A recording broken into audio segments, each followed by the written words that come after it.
Nabulabog ang Maynila.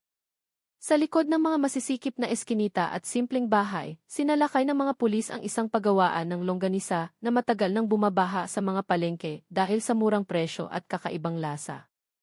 Mukhang normal ang lahat hanggang sa isang natuklasan ang nagbunyag ng nakakakilabot na katotohanan tungkol sa pangunahing sangkap na ginagamit nila. Kung ang kinakain mo sa loob ng mahabang panahon ay hindi pala tulad ng nakasulat sa pakete, saan nga ba talaga galing ang karning iyon? Ang pangalan ko ay Efren. Matagal ko nang natutunan na sa Maynila, ang krimen ay bihirang dumating na may nakakatakot na mukha. Mas madalas itong nagbabalak kayo bilang bahagi ng araw-araw na buhay, humahalo sa ingay ng mga motor sa umaga, sigaw ng mga tindero, at amoy ng prito na nakakapit sa hangin. Nang umagang iyon, nakatayo ako sa gilid ng isang palengke, nakatingin sa hilera ng mga tindahan ng processed meat na nagsisimula ng dumami ang tao. Walang police line, walang sigaw ng biktima, tanging mga kulay rosas na longganisa na nakasabit ng maayos at ibinebenta sa presyong sobrang mura para sa isang lungsod na ganito kalaki. Simple lang ang report na nagdala sa akin dito. Ilang mamimili ang nagreklamo ng pagkahilo at pagsusuka matapos kumain ng longganisa mula sa isang partikular na gawang bahay na brand. Sa administratibong usapan, ang kasong ito ay dapat hawakan ng City Health Office. Gayunpaman, hindi ko maipaliwanag kung bakit tumanggi ang kutob ko na huminto doon. Matagal na akong nasa serbisyo para malaman na ang maliliit na kajanggalan ay madalas na nagiging pinto patungo sa isang bagay na mas malaki. Nagpakilala ako bilang isang opisyal na nagsasagawa ng routine data collection. Sinalubong ako ng mga tindero ng ngiti na maihalong pag-iingat.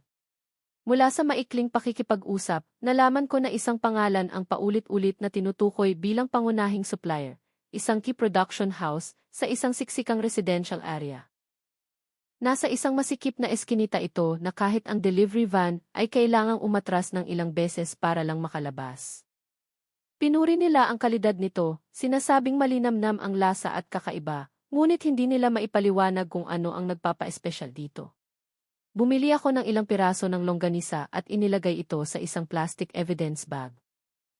Nang hawakan ko ito, ang tekstura ay masiksik kaysa sa karaniwan kong nakikita. Hindi ito ebidensya, impresyon lang. Ngunit bilang pulis, natutunan kong pahalagahan ang impresyon ng kasing seryoso ng datos.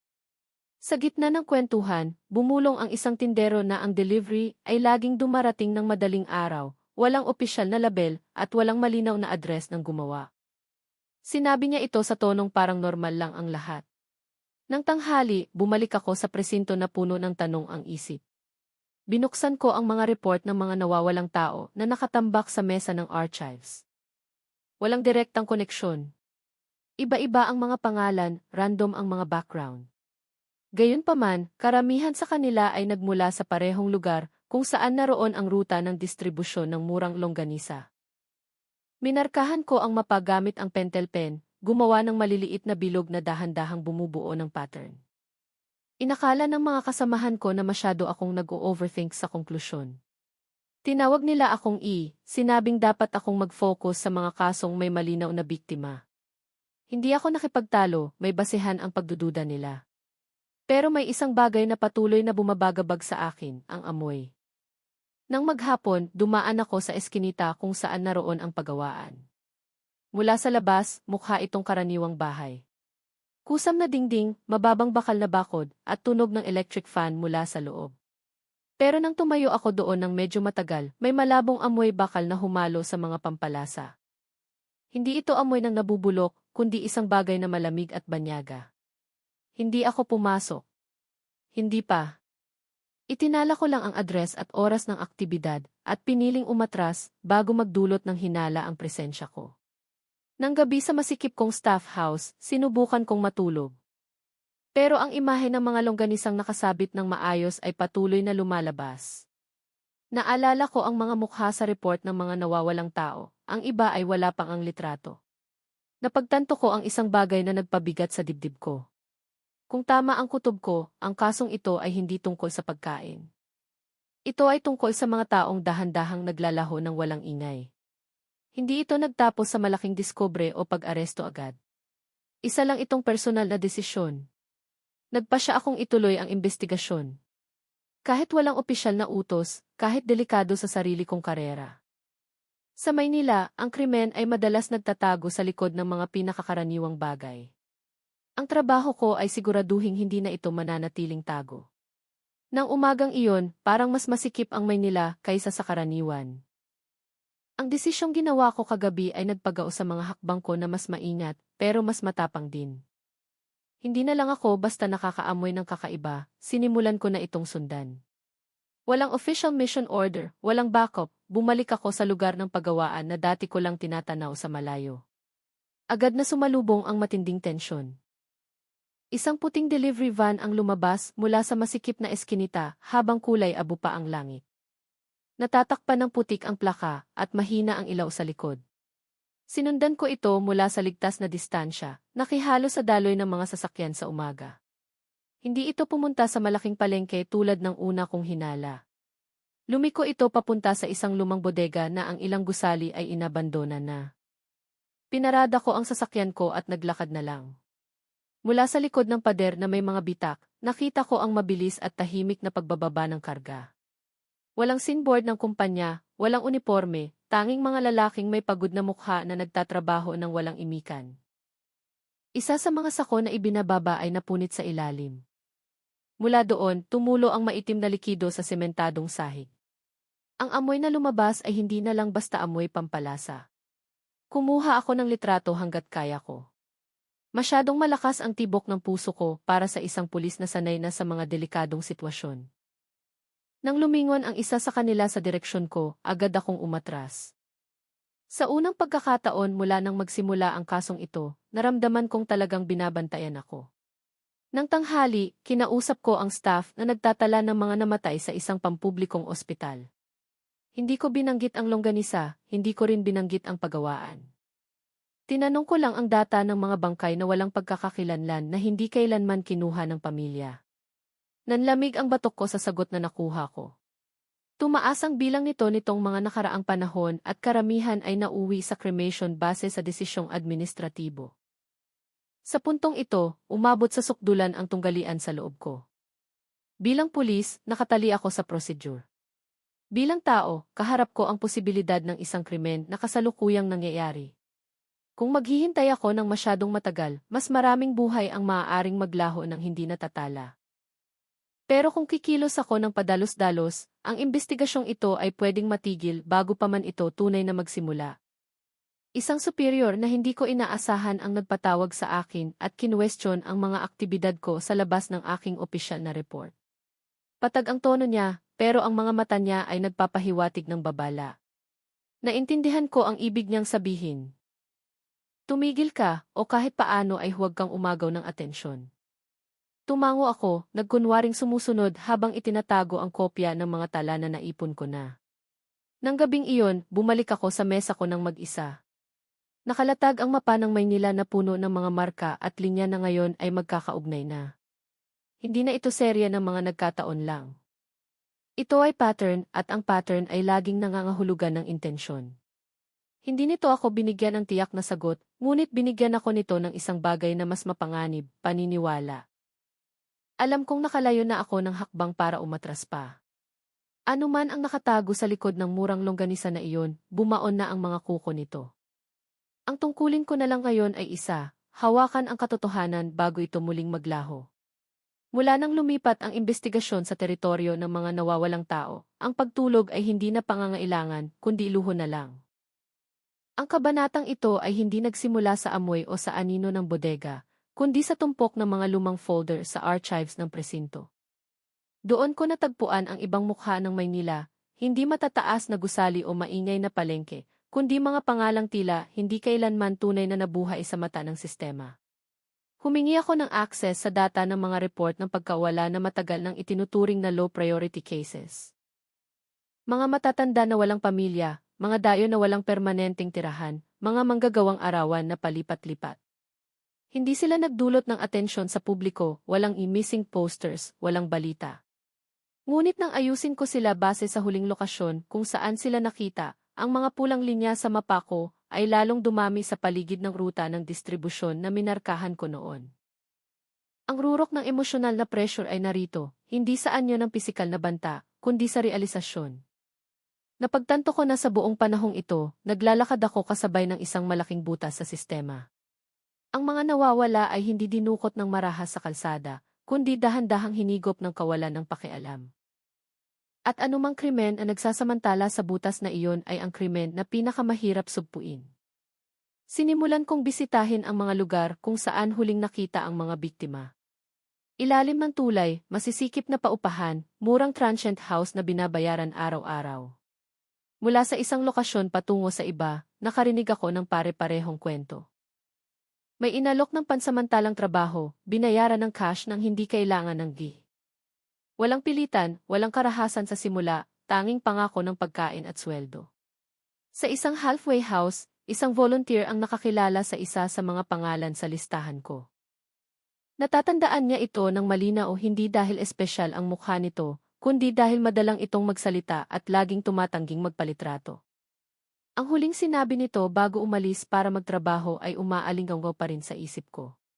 Sabi niya gusto niyang mawala muna sandali para hindi makaabala kahit kanino. Ang pangungusap na iyon ay humampas sa akin ng mas masakit kaysa sa kahit anong banta. Nagsimula akong makaramdam ng galit na mahirap kontrolin. Hindi galit na sumasabog, kundi galit na namumuo, mabigat at malamig. Ang bawat pangalan ngayon ay hindi na lang data entry, kundi isang taong umasa. At ang pag-asang iyon, sa hindi malamang paraan, ay nagtapos sa lugar na hindi nila kailanman inakala. Bumalik ang pressure mula sa loob. Ang hiling ko na buksan muli ang ilang lumang kaso ay tinanggihan ng walang detalyadong paliwanag. Alam kong hindi lang ito tungkol sa procedure. May takot na buksan ang isang bagay na masyadong malalim. Hindi ko sila lubusang sinisisi, pero hindi rin ako pwedeng tumigil. Ito ang punto kung saan tumigil ako sa pagtingin sa kasong ito bilang trabaho. Naging personal na pasanin ito. Hindi na lang ako naghahabol ng salarin, kundi sinusubukan kong ibalik ang pag-iral ng mga taong nabura na, kahit sa pamamagitan man lang ng katotohanan. Nang bumaba ang gabi, tumayo ako sa rooftop ng gusali ng opisina, nakatanaw sa lungsod na hindi kailanman tunay na natutulog. Sa ibaba, ibinebenta pa rin ang murang longganisa. Kumakain pa rin ang mga tao ng walang hinala. At napagtanto ko na ang krimeng ito ay nabubuhay dahil hindi ito nakikita. Ang kabanatang ito ay hindi nagtapos sa bagong revelasyon, kundi sa pagbabago sa sarili ko.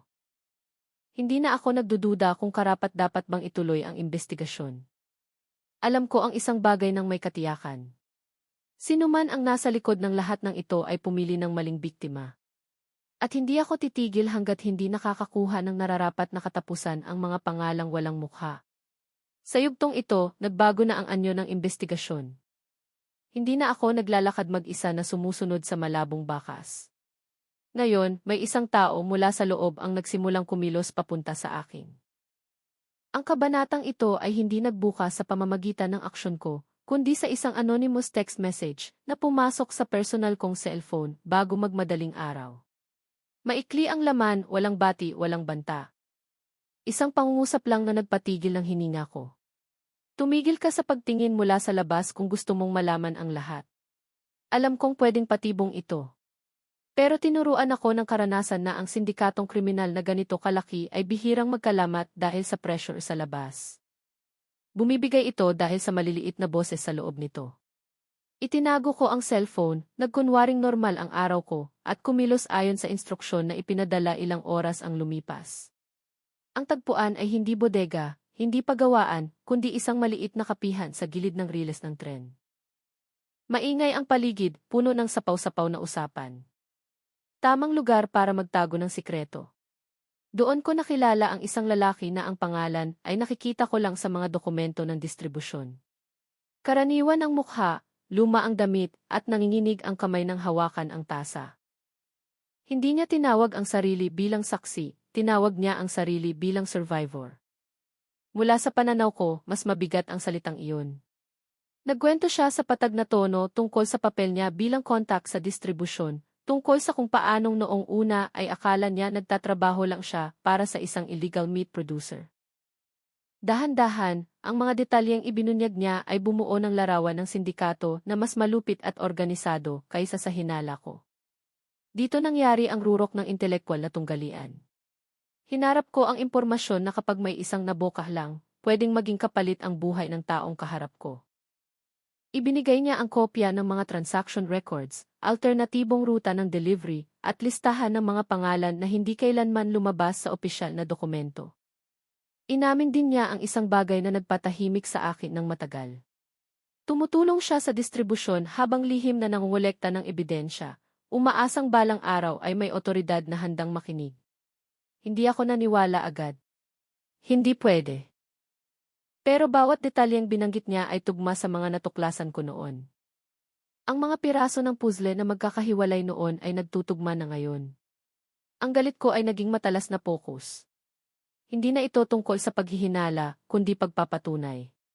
Tumaas ang pressure nang ma-realize ko na limitado ang oras namin. Sigurado ang lalaki na pinaghihinalaan na siya. Bawat minutong lumilipas ay dagdag na panganib. Kailangan kong magdesisyon agad, protektahan siya ng impormal o umatras para sa sariling kaligtasan. Ang totoo, wala naman talagang pagpipilian. Pinili ko ang una. Ipinakita ng kabanatang ito ang pagbabago sa estratehiya ko. Sinimulan kong buuin ang opisyal na investigasyon na may matibay na basehan ng hindi ibinubunyag ang source. Kumilos ako ng maingat, sinisigurong bawat hakbang ay nakatala ng maayos. Sa likod ng katahimikan ng prosedur, alam kong nalampasan na ang guhit. Alam ng sindikato na may nagsisimula ng magsalita. Ang yugtong ito ay hindi nagtapos sa raid o bukas na pag-amin. Nagtapos ito sa isang tahimik na kasunduan sa pagitan ko at ng source ko. Kasunduan na marupok, pero sapat na matibay para ianigin ang pundasyon ng krimen na matagal nang nakatago. Iniwan ko ang kapihan na iyon na may isang kasiguraduhan. Nagbago na ang laro at wala nang atrasan. Mula nang mabuo ang tahimik na kasunduan, nagbago ng tuluyan ang paraan ng trabaho ko. Ang kabanatang ito ay hindi tungkol sa habulan o sikretong pagkikita, kundi tungkol sa pagbuo ng kahulugan mula sa kaguluhan. Tumigil muna ako sa paggalaw sa field at pumasok sa pinakatahimik na yugto ng investigasyon. Pagbabasa, pag-ugnay at pag-unawa. Sa masikip kong opisina, inayos ko ang lahat ng impormasyon na nakolekta ko. Tala ng transaksyon mula sa source sa loob, report ng mga nawawalang tao, ruta ng distribusyon, data ng ospital, hanggang sa schedule ng delivery na hindi kailanman nakalista sa opisyal na dokumento. Idinikit ko ang lahat sa malaking board. Mula sa malayo, mukha itong mapa ng digmaan, puno ng linyang X at pulang marka. Sa malapitan, kahawig ito ng isang bagay na mas nakakatakot. Sistemang tumatakbo ng maayos sa ibabaw ng pagdurusa ng tao. Walang pagsabog ng gulo sa simula ng kabanatang ito. Dahan-dahang tumataas ang tensyon parang presyon ng dugo na tumataas ng hindi namamalayan. Narealize ko na ang sindikatong ito ay hindi kumikilos ng basta-basta. Bawat tao ay may limitadong papel. Bawat ruta ay may reserba. Bawat lokasyon ay may expiration. Walang malaking pangalan na nakatayo sa harap. Lahat ay gumagalaw tulad ng maliliit na gulong na sumusuporta sa isa't isa. Dito ko naintindihan ang isang mahalagang bagay. Ang pangunahing salarin ay hindi lang simpleng malupit na individual, kundi isang arkitekto ng sistema. Isang taong nakakaintindi sa batas, logistics, at kahinaan ng administrasyon. At ibig sabihin nun, ang maliit na pagkakamali mula sa akin ay pwedeng gamitin para burahin ang bakas habang buhay. Nagsimula nang kumain ang mental pressure. Bihira na akong umuwi sa tamang oras.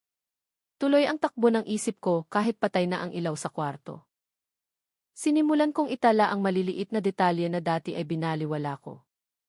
Oras ng operasyon na hindi normal, sobrang gasto sa kuryente sa production house, pagkakaiba sa bigat ng kargamento na hindi makatwiran. Lahat ng iyon ay nagpatibay sa iisang konklusyon. Hindi ito bagong operasyon. Matagal na itong nangyayari, marahil ay sobrang tagal na. Kailangan ko ring gampanan ang dobleng papel sa harap ng mga kasamahan ko. Nagpakita ako bilang pulis na masunurin at maayos. Sa likod nun, nagtatago ako ng kopya ng data sa hiwalay na lugar, bilang paghahanda sa pinakamalala. Wala akong pinagbibintangan sa loob, pero tinuruan ako ng karanasan na huwag lubusang magtiwala sa katahimikan. Naka-highlight sa kabanatang ito ang isolasyon.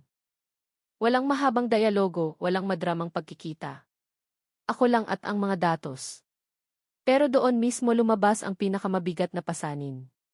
Bawat linyang iginuhit ko sa mapa ay tila humihingi ng pananagutan. Kung mali ang basa ko, pwedeng magpatuloy ang sindikatong ito gamit ang bagong mukha. Bago matapos ang kabanata, naabot ko ang isang punto ng kalinawan. May isang lokasyon na laging lumalabas bilang huling buhol. Hindi production site, hindi bodega, kundi isang ordinaryong bahay na hindi kailanman naitala bilang bahagi ng supply chain. Masyadong malinis sa dokumento ang bahay na iyon, masyadong tahimik sa atensyon. Nagtapos ang yugtong ito sa isang desisyong strategic, hindi aksyon. Nagdesisyon akong itigil ang lahat ng galaw sa field at mag-focus sa pagbuo ng legal na basehan na hindi mababali. Alam kong ang susunod na hakbang ang magiging desisibo. Kung mali ako, guguho ang lahat ng inipon ko. Kung tama, mawawalan ang sindikato ng kaisa-isa nilang proteksyon. Isipin mo. Sa yugtong ito, ang investigasyon ay hindi na nagtatago sa likod ng papel at mapa. Nagsisimula na itong humingi ng mas mabigat na bagay. Pagtanggap sa katotohanan na ayaw malaman ni numan. Nagsimula ito nang sa wakas ay buksan ko ang resulta ng laboratory examination na matagal kong hinintay ng maihalong kaba. Dumating ang dokumento ng walang seremonya, nakalagay sa manipis na brown envelope, gaya ng ibang routine report. Pero ang laman nito ay bumago sa pananaw ko sa buong kaso. Walang terminong walang emosyonal na pangungusap. Tanging serye ng biological findings na nagsisiguro sa iisang bagay. Ang raw material ng longganisa ay hindi galing sa hayop. Matagal akong nakaupo, hinayaan ang mga salita sa papel na tumago sa depensa ko. Sa buong panahong ito, gumagalaw ako ng may rasyonal na pagpapalagay, dumidistansya para hindi mahulog sa wild speculation. Ngayon, nawala na ang distansyang iyon. Ang natira na lang ay ang hilaw na katotohanan na mahirap lunukin. Walang habulan o direktang banta sa kabanatang ito. Ang gulo ay internal at malalim. Nagsimula akong questionin ang hangganan ng profesionalismo at pagiging tao. Bawat pangalang walang mukha na nahanap ko sa chapter 3 ay may posibilidad na ngayong magkaroon ng katapusan na mas nakakakilabot kaysa sa una kong hinala. Ipinatawag ako para dumalo sa closed-door meeting kasama ang forensic unit at ang kasamang piskal. Tahimik ang kwarto. Puno lang ng tunog ng aircon at mga pahinang dahan-dahang binubuklat. Walang nagulat pero wala ring handa. Nagkasundo kami na dapat hawakan ang kasong ito ng may matinding pag-ingat. Ang isang leak ng impormasyon ay pwedeng magdulot ng malawakang panik. Tumaas ang pressure sa akin sa paraang pino pero tuloy-tuloy. Nagsimula akong makaramdam na binabantayan ako, hindi lang ng sindikato, kundi pati ng sistemang takot sa resulta ng revelasyon. Bawat hakbang ko ay dapat may nakasulat na katwiran. Bawat desisyon ay dapat kayang panagutan ng patong-patong. Sa gitna ng lahat ng iyon, nagsimula akong makaranas ng epekto na hindi nakatala sa report. Ang amoy na dati ay malabo lang ay tila na natili na sa alaala ko. Lumalabas ito habang kumakain ako, pag-uwi sa staff house, at kahit sinusubukan kong pumikit. Ang amoy ay hindi na pisikal, kundi simbolo ng isang bagay na nasira, bago pa man ako nasangkot. Pinapakita nito ang pagod na hindi nasusukat ng oras ng trabaho. Naging mas tahimik ako, mas alerto, at mas malamig. Pero doon mismo nabuo ang katatagan. Narealize ko na kapag natinag ako ngayon, mawawala ng saysay ang buong serye ng ebidensya. Bago matapos ang kabanata, nakatanggap ako ng dagdag na kumpirmasyon na nagpasikip sa galaw ng sindikato. Isa-isa, humihigpit ang buhol. Pero kasabay nun, naintindihan ko rin na ang susunod na hakbang ay mag-aanyaya ng bukas na paglaban. Nagtapos ang yugtong ito sa mapait na realisasyon. Hindi laging nagdadala ng ginhawa ang katotohanan. Minsan nagdadala lang ito ng pasanin na kailangang buhatin. Hanggang sa huli, nakatayo ako sa bingit ng huling yugto ng investigasyon. Alam kong anuman ang mangyayari ay mag-iiwan ng pilat hindi lang sa lungsod na ito, kundi pati sa akin. Sa yugtong ito, ang oras ay tila tumatakbo sa paraang hindi normal. Masyadong mabilis para makapag-isip ng malinaw, masyadong mabagal para huminto. Hindi ito nagsimula sa aksyon, kundi sa tahimik at planadong paghahanda. Matapos ang forensic truth na hindi na maitatanggi, ang focus ng investigasyon ay lumipat ng buo sa iisang layunin, operasyon na walang butas. Pinamunuan ko ang maliit na meeting na hindi nakatala sa official agenda. Hindi marami ang tao sa kwarto. Tanging ang mga kailangan lang makaalam. Bawat mukha ay nagpapakita ng parehong tensyon. Walang pagpapakabayani, walang sobrang sigla. Ang meron lang ay kamalayan na papasukin namin ang gray area. Kung saan ang kaunting pagkakamali ay pwedeng sumira sa buong kaso. Ipinapakita ng kabanatang ito ang kabilang panig ng trabaho ko na bihirang makita. Hindi bilang field investigator, kundi bilang decision maker. Kailangan kong itakda ang oras, iskema, at pagkakasunod-sunod ng aksyon. Ang bahay na dati ay lumabas lang bilang buhol sa mapa, ngayon ay naging main target na. Pero hindi kami pwedeng kumilos agad. Masyadong maraming matang nakatingin, masyadong maraming posibilidad na mag-leak ang impormasyon. Gumugol ako ng maraming oras sa pag-check ng bawat detalye. Daanan papasok, gawin ng mga nakatira sa paligid, oras na pinakamababa ang aktibidad, kahit anong tunog na pwedeng magdulot ng hinala. Lahat ng iyon ay hindi paranoia, kundi pangangailangan. Tumatagal ang sindikatong ito dahil lagi silang nauuna ng isang hakbang sa mga otoridad. Lalong naramdaman ang personal pressure. Halos hindi ako nakikisalamuha sa kahit sino sa labas ng trabaho. Madalang kong gamitin ang cellphone ko maliban sa koordinasyon. Bawat tunog ng notification ay nagpapatigas ng kalamnan ko. Alam kong kapag pumalya ang operasyong ito, wala nang second chance. Tinalakay din sa kabanatang ito ang risikong kailangan kong tanggapin ng mulat. Pumirma ako sa mga dokumento na naglilipat ng responsibilidad direkta sa balikat ko. Kapag may mali, ang pangalan ko ang unang matatala bago ang iba. Nakakapagtaka na ang desisyong iyon ay nagbigay sa akin ng panandaliang katahimikan. Sa unang pagkakataon mula nang magsimula ang investigasyon, naramdaman kong hawak ko ang kontrol. Bago maggabi, nasa pwesto na ang team. Kahit hindi pa gumagalaw, ang lungsod ng Maynila sa labas ng bintana ay mukhang normal. Nakasindi ang streetlights, dumadaan ang mga sasakyan, bukas pa ang mga tindahan. Ang contrast na iyon ay dumadagan sa dibdib ko. Ang pinakamalalaking krimen ay madalas naglalakad kasabay ng pinakanormal na buhay. Nakatayo ako mag-isa sa workroom, nakatingin sa mapa na ngayon ay halos puno na ng marka. Walang espasyong bakante. Alam na namin ang lahat ng daan. Ang natitira na lang ay buksan ang pinto at tanggapin kung anuman ang nasa likod nito. Nagtapos ang yugtong ito bago magsimula ang aksyon. Walang raid, walang sigawan, tanging mabigat na katahimikan at desisyong hindi na mababawi. Huminga ako ng malalim, napagtanto na ang gabing ito ang magiging hangganan ng Key noon at ni ngayon. Hindi lang para sa kasong ito, kundi para sa sarili ko rin. Nang mabuksan na sa wakas ang pinto, wala nang puwang para sa ibang interpretasyon. Nagsimula ang yugtong ito nang mabasag ang katahimikan. Hindi dahil sa sigaw o sirena, kundi dahil sa tunog ng bakal na dahan-dahang nagtama, ang susing inikot ng kamay na matagal ng handa.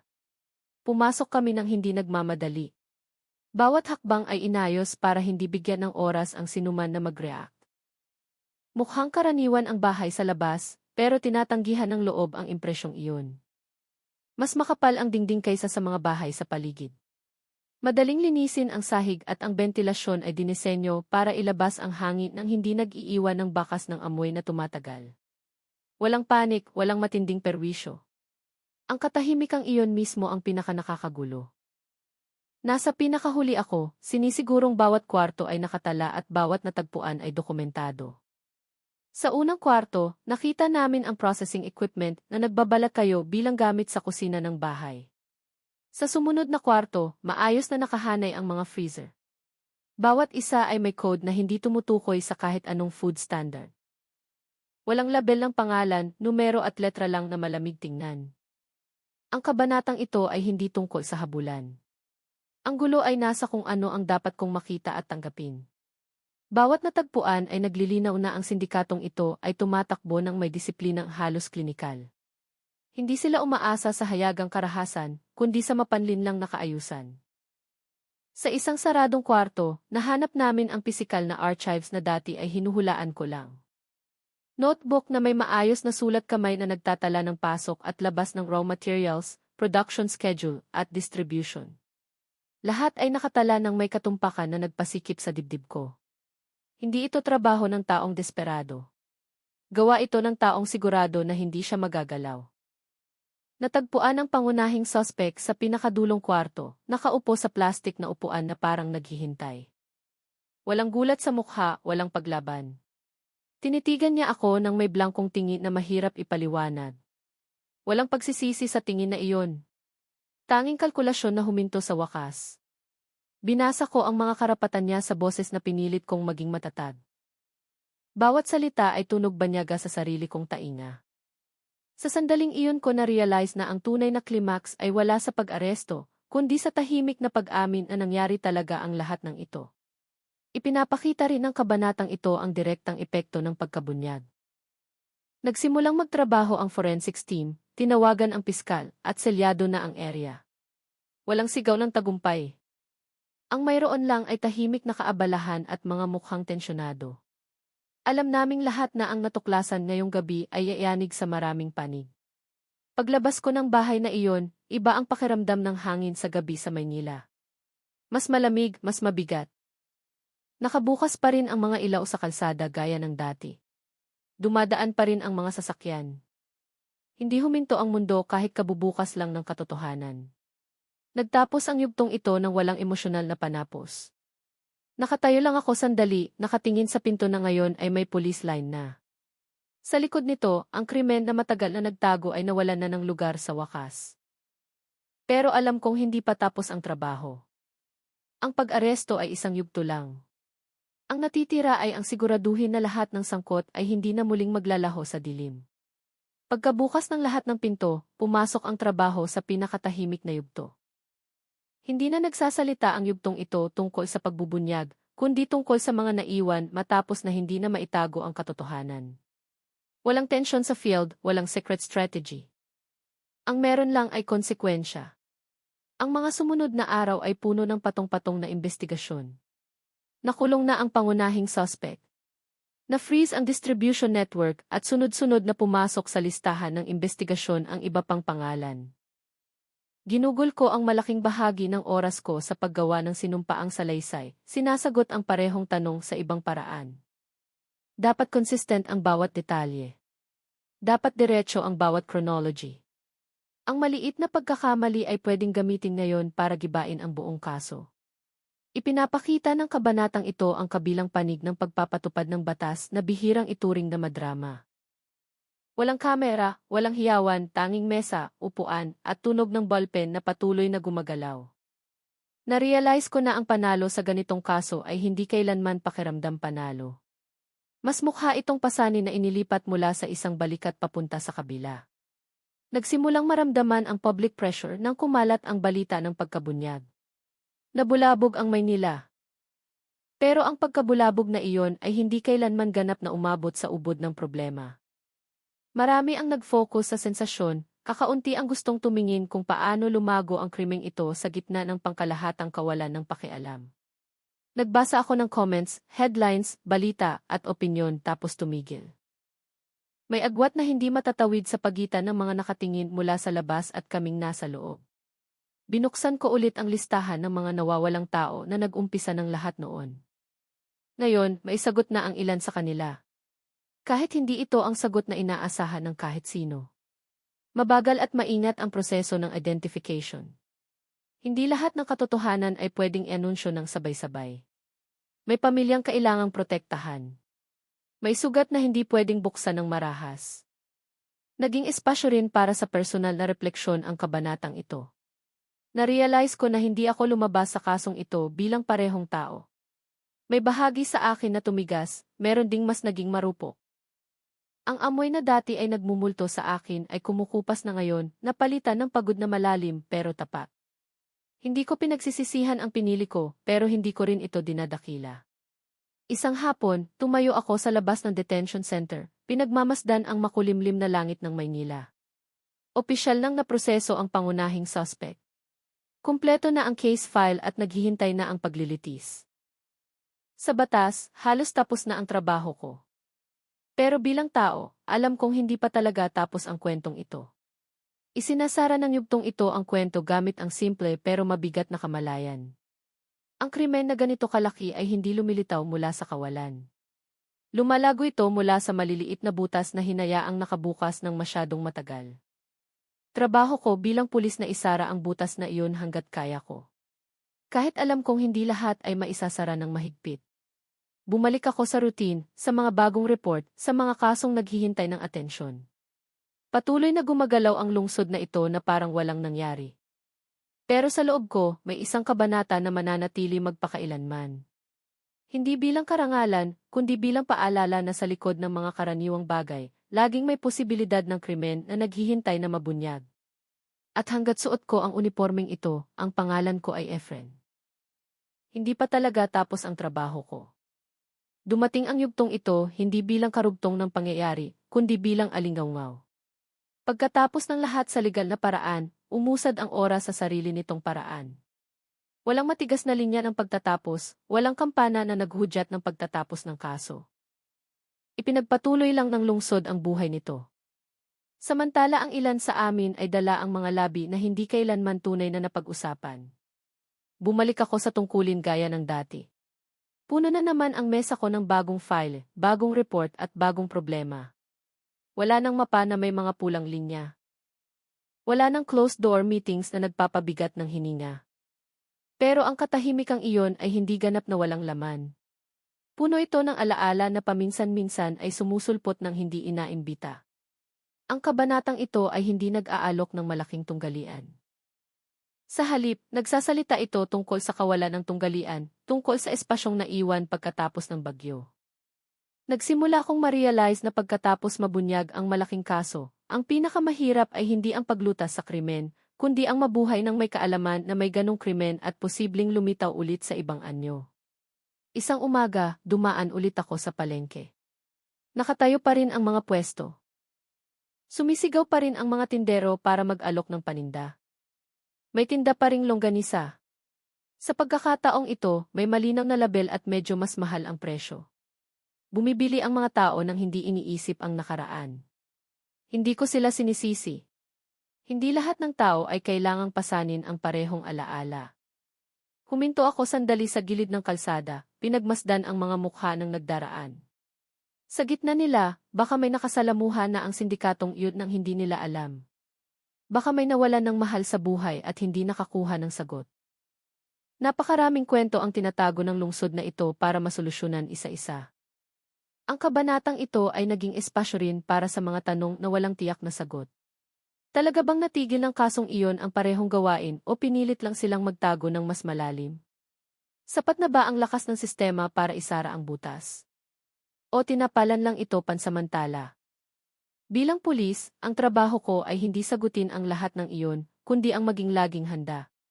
Tumanggap ako ng bagong assignment, kasong ibang-iba. Pero, tuwing nababasa ng initial report, hindi ko na itinuturing na nagkataon lang ang maliliit na bagay.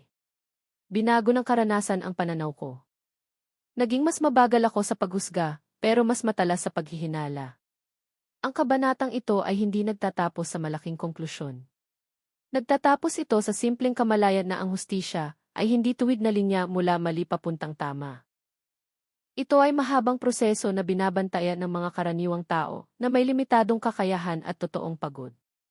Paglubog ng araw, naglakad ako palabas ng opisina, nakihalo sa karamihan ng tao sa Maynila. Walang nakakakilala sa akin at ayos lang yun. Ang trabaho ko ay hindi naman naghahangad ng pagkilala. Hanggat nakatayo ang lungsod na ito, kasama ang lahat ng pagkakomplikado nito, alam ko ang isang bagay, hindi pa tapos ang trabaho ko at baka hindi talaga matatapos kailanman. Ako si Efren at hanggat naglalakad ako sa lungsod na ito, patuloy akong makikinig sa maliliit na alingawngaw na madalas baliwalain. Dahil doon karaniwang nagsisimulang tumubo ang krimen. Ang kwentong inilatag sa pamamagitan ng paglalakbay ni Efren ay hindi lang kwentong krimen tungkol sa nakatagong kasamaan, kundi salamin kung paano madalas ipinanganganak ang malaking krimen mula sa mga bagay na itinuturing na maliit, karaniwan, at hindi dapat paghinalaan. Ang pangunahing aral ng kwentong ito ay ang krimen ay hindi laging dumarating na may mabagsik na mukha o brutal na aksyon na agad nakikita. Madalas itong sumisingit sa pamamagitan ng nakasanayan, kapabayaan, at kawalan ng pakialam ng marami. Ipinapaalala ng kwentong ito na ang sistema, gaano man katibay tingnan, ay laging may butas. Ang butas na iyon ay madalas na hindi ginagamit ng malalakas, kundi ng mga may sapat na pasensya at sapat na lamig para maghintay. Kapag nasanay na ang lipunan na tumingin sa ibang direksyon, natututo ang krimen na mag-adapt. Lumalago ito hindi dahil walang batas, kundi dahil ang batas ay madalas ituring na problema ng iba. Sa pananaw ni Efren, inaanyayahan ang mambabasa na intindihin na ang pagpapatupad ng hustisya ay hindi isang heroic act na panandalian, kundi serye ng maliliit na desisyon na consistent at madalas ay tahimik. Walang palakpakan sa mga tamang gawa. Walang kasiguraduhan na magbubunga ang pagsisikap. Pero ang moral na idinidiin dito ay dapat pa ring gampanan ang responsibilidad kahit na ang resulta ay hindi nangangako ng papuri o ginhawa. Binibigyang diin din ng kwento ang halaga ng pagiging tao na madalas isinasantabi. Ang mga biktima sa kwentong ito ay hindi sikat, hindi importanteng tao, kundi mga taong ang presensya ay madalas hindi napapansin. Ang malakas na aral ay nagmumula sa mapait na katotohanan na ang sukat ng halaga ng tao ay hindi dapat base sa kung gaano kalakas ang boses niya. Kapag ang isang grupo ay itinuring na hindi mahalaga, nakakahanap ng puwang ang krimen para gawin silang kalakal. May aral din tungkol sa katapangan na hindi romantiko. Ang tapang ni Efren ay hindi tapang na sumasabog, kundi tapang na manatiling matino sa gitna ng pressure, manatiling tapat sa gitna ng tuksong huminto, at manatiling gumagalaw kapag walang tigil ang takot. Pinatutunayan ng kwentong ito na ang tunay na tapang ay madalas na parang mahabang pagod, hindi panandali ang saya. Isa pang aral na lumabas ay ang kahalagahan ng integridad. Sa kwentong ito, ang integridad ay hindi inilarawan bilang perpektong moralidad, kundi bilang katatagan na huwag makipagkompromiso sa kasinungalingan. Kahit na ang kompromiso ay mukhang ligtas at kapakipakinabang. Inilarawan ang integridad bilang mabigat na desisyon na madalas ay kailangang gawin mag-isa. Nagbibigay din ng babala ang kwento tungkol sa panganib ng normalisasyon. Kapag ang isang bagay na mali ay patuloy na hinahayaan, dahan-dahan itong nagiging bagay na itinuturing na normal. Ang prosesong ito ay hindi nangyayari ng biglaan, kundi sa pamamagitan ng paulit-ulit na maliliit na pagpapabaya. Malinaw ang aral, ang pinakamalalaking krimen ay madalas na hindi nagsisimula sa malaking masamang intensyon, kundi sa maliliit na pagdadahilan na hindi kailanman kinuwestiyon. Sa huli, ang aral mula sa kabuuan ng kwento ay paanyaya na manatiling sensitibo. Sensitibo sa mga katiwalian, sensitibo sa pagdurusa na hindi isinisigaw, at sensitibo sa responsibilidad ng bawat individual sa pag-iingat ng sangkatauhan. Ang hustisya ay hindi lang trabaho ng otoridad, kundi resulta ng kolektibong kamalayan na huwag magbulag-bulagan. Hindi nag-aalok ang kwento ng inosenteng pag-asa, kundi ng makatotohanang pag-asa. Na ang krimen ay maaaring hindi kailanman ganap na mawala. Pero laging may puwang para labanan ito ng tao, hanggat may mga taong handang makinig sa maliliit na boses at kumilos bago mahuli ang lahat. Dala ng kwentong ito ang aral na nagpapatunay na ang pinakamapanganib na krimen ay madalas na hindi lumilitaw sa anyong agad na nakakatakot. Sa halip, dumarating ito na may pamilyar na mukha, produktong mukhang normal, at aktibidad na mukhang legal sa ibabaw. Kapag ang isang bagay ay parang masyadong karaniwan para paghinalaan, doon madalas humihina ang pagiging alerto ng tao. Inaanyayahan ng mensaheng ito ang mambabasa na intindihin na ang seguridad na nakatayo sa sapantaha ng walang beripikasyon ay isang anyo ng kapabayaan na mapanganib. Sa pamamagitan ng mga pangyayaring naranasan ni Efren, ipinapahiwatig ang aral na ang katotohanan ay bihirang mabunyag dahil sa swerte. Lumalabas ito dahil sa lakas ng loob na questionin ang maliliit na bagay na itinuturing na walang kwenta, report na hindi tugma, numero ng distribusyon na hindi makatwiran, o kakaibang amoy na binaliwala. Ang lahat ng iyon ay mga senyales na madalas lampasan dahil itinuturing na hindi importante. Malinaw ang aral, ang pagiging metikulosa ay ang unang depensa laban sa organisadong krimen. Binibigyang diin din ng kwento ang epekto sa lipunan ng hindi pagkakapantay-pantay. Ang mga nabubuhay sa gilid ng sistema na walang malinaw na pagkakakilanlan, walang pamilya, walang boses ay nagiging pinakamadaling abusuhin. Ang malakas na aral ay nagmumula sa katotohanan na kapag ang estado at lipunan ay nabigong itala ang pag-iral ng isang tao, itatala ito ng krimen sa sarili nitong paraan. Ang halaga ng pagiging tao ay hindi dapat nakadepende sa estado ng trabaho o pagkilala ng lipunan. Sa kwentong ito, ang batas ay hindi inilarawan bilang perpektong instrumento, kundi bilang proseso na pinatatakbo ng tao na may mga limitasyon. Si Efren ay hindi tauhan na walang takot o pag-aalinlangan. Siya ay ordinaryong tao na piniling manatili sa tamang landas, kahit na ang pressure ay galing sa iba't ibang direksyon. Ang aral na gustong iparating ay ang integridad ay hindi kawalan ng pagkakamali kundi ang katatagan na huwag sumuko sa maling katwiran. Ipinapaalala rin ng kwento na ang normalisasyon ay simula ng pagkasira ng moralidad. Kapag nasanay na ang lipunan sa presyong masyadong mura, lasang kakaiba pero mabili at pinagmulang hindi tinatanong, nagkakaroon ng puwang ang krimen para lumago. Pinatutunayan ng aral na ang pagiging kritikal ay hindi anyo ng sobrang paghihinala, kundi responsibilidad ng lahat sa pagpapanatili ng kaligtasan ng publiko. May aral din tungkol sa papel ng pananahimik. Ang pananahimik ay hindi laging neutral. Sa maraming sitwasyon, ang pananahimik ay anyo ng hindi direktang pagsang-ayon. Kapag hinayaan ang katiwalian ng walang tanong, kapag ang issue ay itinuring na hindi personal na problema, nakakahanap ang krimen ng proteksyon sa lipunan. Inaanyayahan ng kwento ang mambabasa na intindihin na ang lakas ng loob na magsalita ay hindi laging nangangahulugan ng malaking komprontasyon, kundi kahandaang mag-report, magtala at hindi magbaliwala. Ang iba pang aral ay may kinalaman sa tiwala. Ang tiwala ng publiko ay napakarupok na yaman. Kapag nasira, malawak at matagal ang epekto. Ipinapakita ng kwento na ang paglabag sa tiwala ng lipunan ay hindi lang krimen sa batas, kundi krimen din sa moralidad na nag-iiwan ng trauma sa marami. Kaya naman, ang transparency at pagbabantay ay hindi hadlang kundi pangangailangan. Sa huli, ang aral mula sa kwentong ito ay paanyaya na manatiling makatao sa gitna ng komplikadong sistema. Ang hustisya ay hindi laging dumarating ng mabilis. Pero kailangan ito ng mga taong handang maglakad ng mabagal, metikuloso at tapat. Hanggat may individual na gustong magmalasakit sa maliliit na detalye at pagdurusang hindi nakikita, laging may pag-asa na mapigilan ang mga katulad na krimen.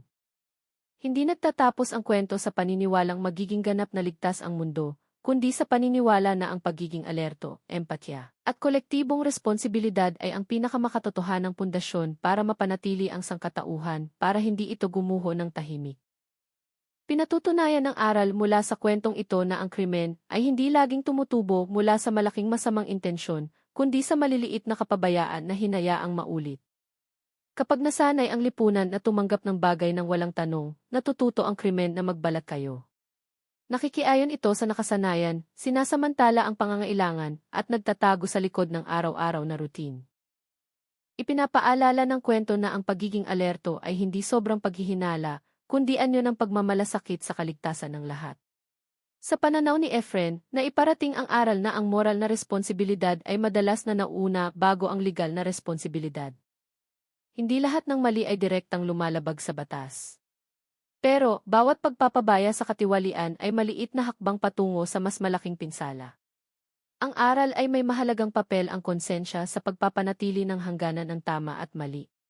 Kahit na hindi pa ito naaabot ng nakasulat na batas.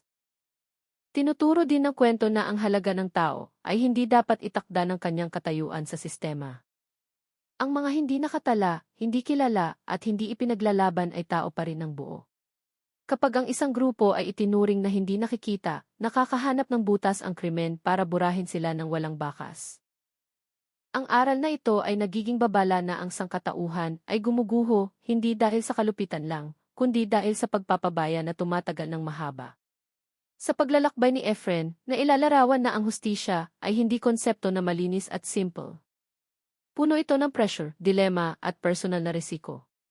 Ang aral na lumalabas ay ang pagpapatupad ng hustisya ay nangangahulugan ng kahandaang pasanin ang mga konsekwensya na hindi laging patas para sa sarili.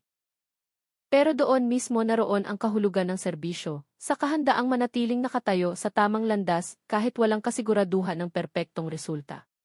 Tinututukan ng kwento ang panganib kapag ang pangangailangang ekonomikal ang nagiging dahilan ng pagbibigay katwiran. Ang murang presyo at madaling akses ay madalas na nagpapapuro sa mga kritikal na tanong. Pinatutunayan ng aral na ang kaginhawahang nakuha sa pamamagitan ng pagsasakripisyo ng etika ay laging maniningil ng mas mahal na kabayaran sa huli.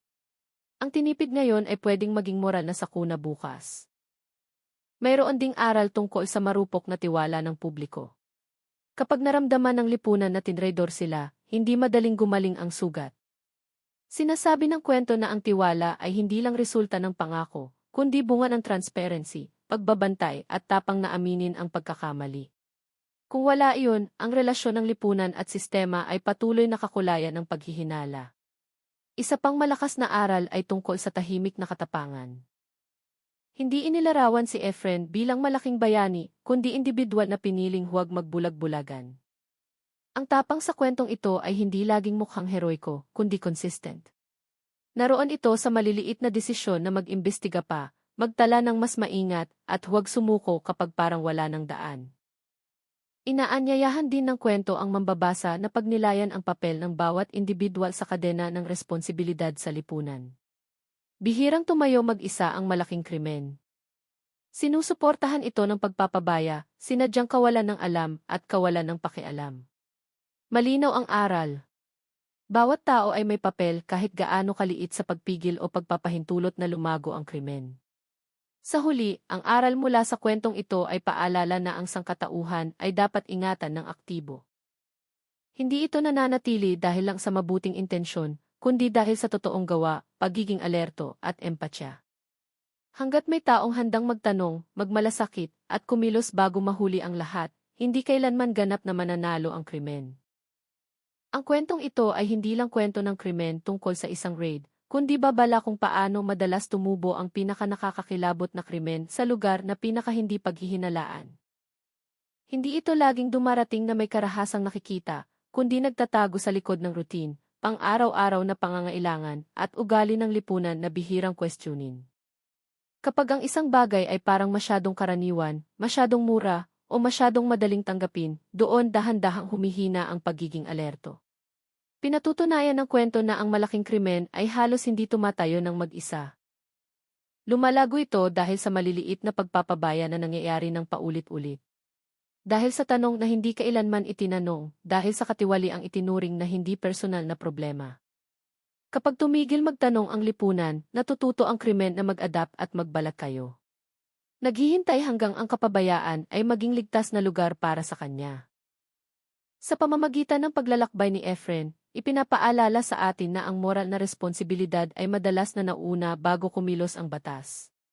Hindi lahat ng mali ay direktang nakatala bilang paglabag.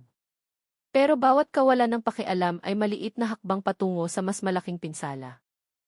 Ang integridad sa kwentong ito ay hindi tungkol sa pagiging perpekto, kundi tapang na manatiling tapat, metikuloso, at mapagmalasakit kahit walang garantiya ng resulta o papuri. Sinasaling din ng kwento ang pinakamarupok na panig ng sangkatauhan. Ang mga biktimang sangkot ay hindi malalaking tao, kundi yung mga madalas na binabaliwala ng sistema.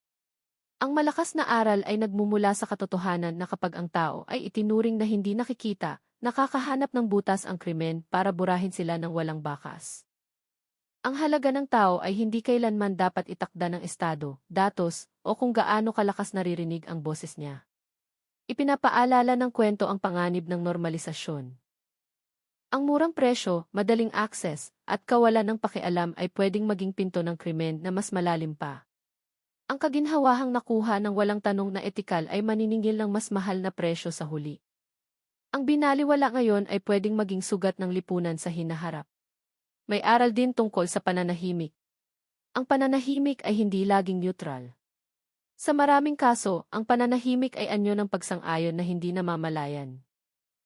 Kapag hinayaan ang katiwalian, kapag ang hinala ay nilunok ng pag-aalinlangan, nakakakuha ang krimen ng pinaka-epektibong proteksyon. Ang ugaling walang pakialam. Inaanyayahan tayo ng kwento na intindihin na ang pagmamalasakit ay hindi laging nangangahulugan ng malaking aksyon, kundi tapang na magtanong, mag-report, at huwag magbulag-bulagan. Ang tiwala ng publiko ay nagiging mahalagang tema sa mensaheng ito. Kapag na-traidor, mahirap nang ibalik ang tiwala. Kaya naman ang transparency, pagbabantay, at tapang na aminin ang pagkakamali ay hindi hadlang, kundi pundasyon. Kung wala iyon, ang lipunan at sistema ay mananatili sa distansya ng hinala na mapanganib. Sa huli, ang mensahe ng kwentong ito ay paanyaya na manatiling makatao sa gitna ng komplikadong mundo. Ang hustisya ay maaaring hindi laging dumating ng mabilis o perpekto, pero kailangan nito ng mga taong handang maglakad ng mabagal, alerto sa maliliit na detalye, at may pakialam sa pagdurusang madalas hindi naririnig. Hindi ipinapangako ng kwento ang mundong ganap na ligtas. Ngunit pinatutunayan nito ang isang mahalagang bagay. Hanggat may mga individual na gustong magtanong, magmalasakit, at kumilos bago mahuli ang lahat, may pagkakataon pa ring mabuhay ang sangkatauhan. At doon nagsisimula ang tunay na laban sa krimen.